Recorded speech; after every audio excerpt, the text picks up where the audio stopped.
안녕하세요. 이상호 목사입니다. 구역 공과 해설. 오늘은 제16과 하나님의 영을 보내신다입니다. 성경 본문은 에스겔 37장 1절에서부터 14절까지입니다. 우리 다 같이 한번 읽어보도록 하겠습니다. 여호와께서 권능으로 내게 임재하시고 그의 영으로 나를 데리고 가서 골짜기 가운데 드셨는데 거기 뼈가 가득하더라. 나를 그 뼈 사방으로 지나가게 하시기로 본즉 그 골짜기 지면에 뼈가 심이 많고 아주 말랐더라. 그가 내게 이르시되 인자야 이 뼈들이 능히 살 수 있겠느냐 하시기로 내가 대답하되 주 여호와여 주께서 아시나이다. 또 내게 이르시되 너는 이 모든 뼈에게 대언하여 이르기를 너희 마른 뼈들아 여호와의 말씀을 들을지어다. 주 여호와께서 이 뼈들에게 이같이 말씀하시기를 내가 생기를 너희에게 들어가게 하리니 너희가 살아나리라. 너희 위에 힘줄을 두고 살을 입히고 가죽으로 덮고 너희 속에 생기를 넣으리니 너희가 살아나리라. 또 내가 여호와인 줄 너희가 알리라 하셨다 하라. 이에 내가 명령을 따라 대언하니 대언할 때에 소리가 나고 움직이며 이 뼈 저 뼈가 들어맞아 뼈들이 서로 연결되더라. 내가 또 보니 그 뼈에 힘줄이 생기고 살이 오르며 그 위에 가죽이 덮이나 그 속에 생기는 없더라. 또 내게 이르시되 인자야 너는 생기를 향하여 대언하라. 생기에게 대언하여 이르기를 주 여호와께서 이같이 말씀하시기를 생기야 사방에서부터 와서 이 죽음을 당한 자에게 불어서 살아나게 하라 하셨다 하라. 이에 내가 그 명령대로 대언하였더니 생기가 그들에게 들어가매 그들이 곧 살아나서 일어나 서는데 극히 큰 군대더라. 또 내게 이르시되 인자야 이 뼈들은 이스라엘 온 족속이라. 그들이 이르기를 우리의 뼈들이 말랐고 우리의 소망이 없어졌으니 우리는 다 멸절되었다 하느니라. 그러므로 너는 대언하여 그들에게 이르기를 주 여호와께서 이같이 말씀하시기를 내 백성들아 내가 너희 무덤을 열고 너희로 거기에서 나오게 하고 이스라엘 땅으로 들어가게 하리라. 내 백성들아 내가 너희 무덤을 열고 너희로 거기에서 나오게 한즉 너희는 내가 여호와인 줄을 알리라. 내가 또 내 영을 너희 속에 두어 너희가 살아나게 하고 내가 또 너희를 너희 고국 땅에 두리니 나 여호와가 이 일을 말하고 이룬 줄을 너희가 알리라. 여호와의 말씀이니라. 하나님에 대한 불순종으로 남북으로 나누어진 이스라엘. 그들은 그 이후에도 제약을 거듭하다가 결국에 멸망을 당하고 맙니다. 북쪽의 이스라엘이 먼저 아수르에 의해서 멸망을 당했습니다. 그리고 남쪽의 유다도 바벨론에 의한 멸망을 앞두고 있었기 때문에 예레미야 선지자는 많은 눈물을 흘렸고 그래서 예레미야 선지자를 가리켜 눈물의 선지자로 부르게 되었습니다. 그런데 에스겔 선지자는 그 이후 활동한 선지자입니다. 바벨론에 의해서 유다가 멸망했을 때 2차로 포로로 잡혀간 선지자였습니다. 그는 포로민들 가운데서 22년간 활동을 하면서 이스라엘의 회복에 대한 소망을 선포했습니다. 물론 에스겔이 처음부터 선지자로 활동한 것은 아니었습니다. 하나님이 강하게 하신다라는 뜻의 이름을 가진 에스겔은 사독 계열의 제사장 부시의 아들이었습니다. 이사야처럼 제사장으로서 하나님을 섬기다가 선지자로 부르심을 받은 케이스가 바로 에스겔 선지자입니다. 에스겔은 바벨론 포로기의 암울한 시대에 활동을 했습니다. 그런데 어느 날 하나님께서 에스겔에게 권능으로 임재하셔서 뼈가 가득한 골짜기로 데려갔습니다. 그곳에서 하나님은 에스겔에게 하나님의 말씀을 대언하게 하셨습니다.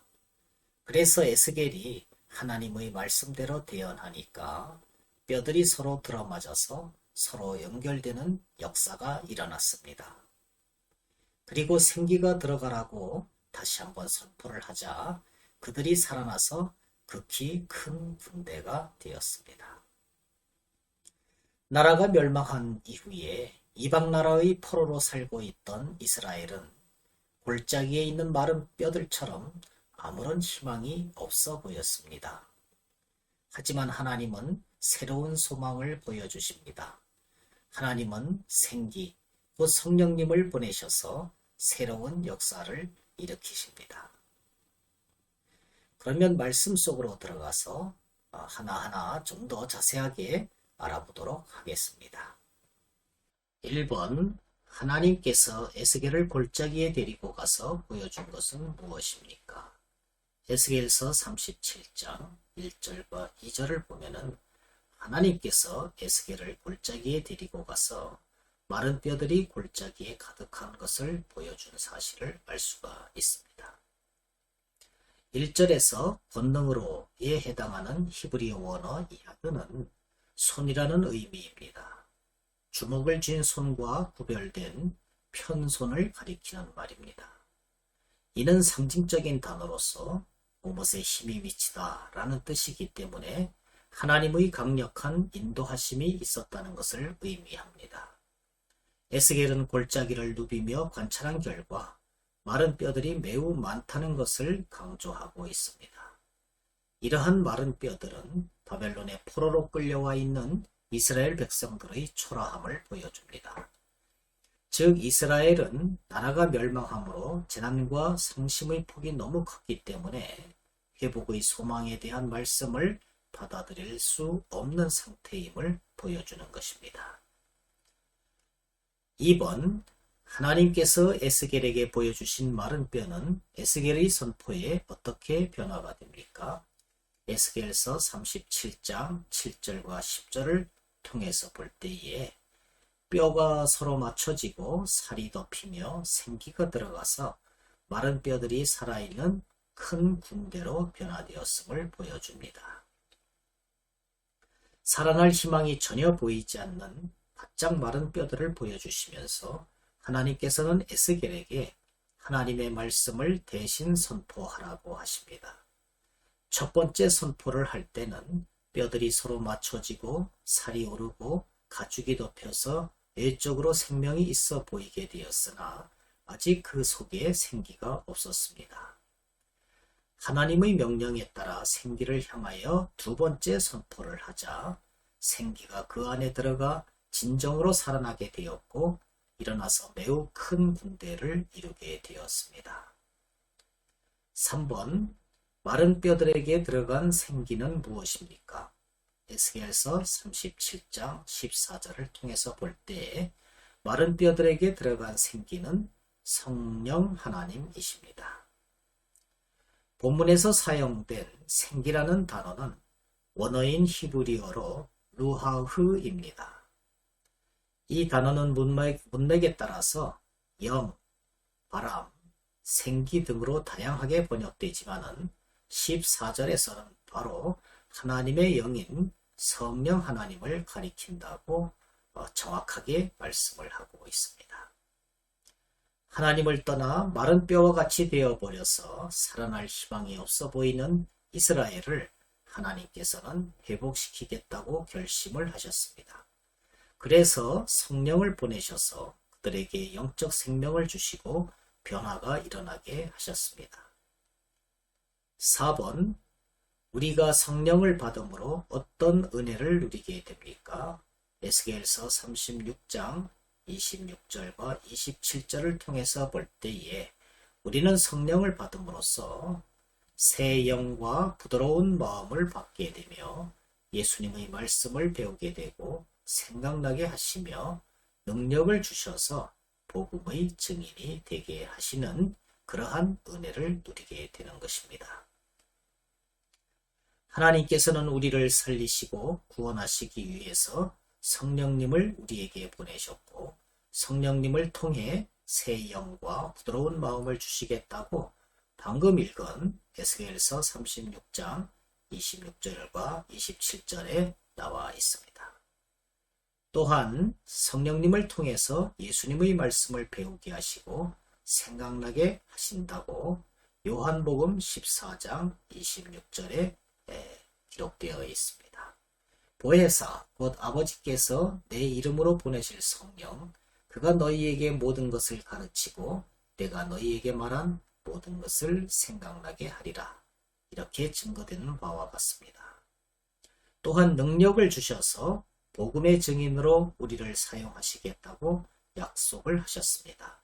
사도행전 1장 8절에서 오직 성령이 너희에게 임하시면 너희가 권능을 받고 예루살렘과 온 유대와 사마리아와 땅끝까지 이르러 내 증인이 되리라 하시니라.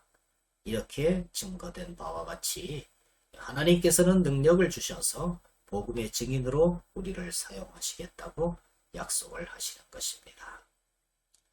이 모든 것은 전적으로 하나님의 은혜입니다. 우리는 그러므로 사명을 기쁨으로 받아야만 할 것입니다.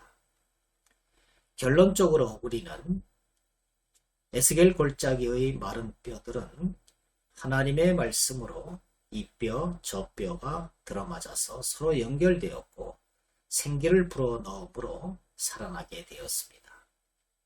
이는 바벨론 포로된 이스라엘 민족에게 주시는 회복의 메시지라고 할 수가 있습니다. 그리고 이는 예수 그리스도의 십자가 구속을 통해서 죄 아래 죽었던 자들에게 새 생명을 불어넣어 영생을 누리게 하시는 구원의 역사를 보여주고 있는 것입니다. 이런 복을 누리는 우리들이 됩시다. 감사합니다. 안녕히 계십시오.